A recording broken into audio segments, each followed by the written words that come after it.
आज चाहिँ नयाँ ग्यासमा चाहिँ अब खाना पकाउन सुरु गरिरहेको छु मैले चाहिँ है। आज चुल्हा चाहिँ नयाँ ल्याएको है। अब कस्तो खाना पाक्छ यसले चाहिँ हेरौँ न है।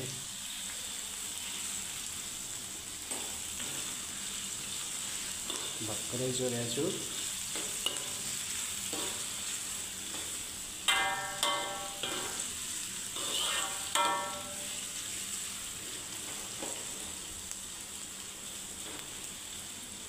टक्क प्याज पाक्न दिएर चाहिँ हल्का हाम्रो सामान चाहिँ यता छ है। फेरि के पाक गर्छ भन्नु होला तपाईहरु।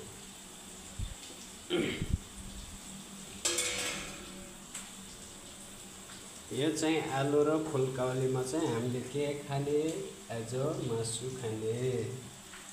मासु टक्क पकाएर चाहिँ हामी चाहिँ अब यसलाई टक्क हालेर चाहिँ पकाउने। त्यसपछि हेर्दै जाउँ कस्तो हुन्छ मासु है।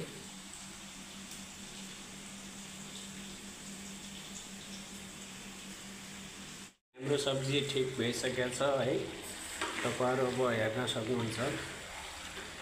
फाइनली हाम्रो सब्जी पाकिसक्यो। अब चाहिँ टक्क बनाएर हामीले चाहिँ भात मासु अब खानुपर्छ है। तपाईहरु पनि खाना चाहनुहुन्छ भने यस्तै बनाएर खानुहोस् है। दामी हुन्छ। टक्क भइसक्यो हेर्नुहोस्।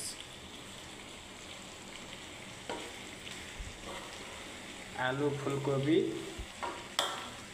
अनि मासु चिकन टक्क यसरी चाहिँ पकाएर खान सक्नुहुन्छ है।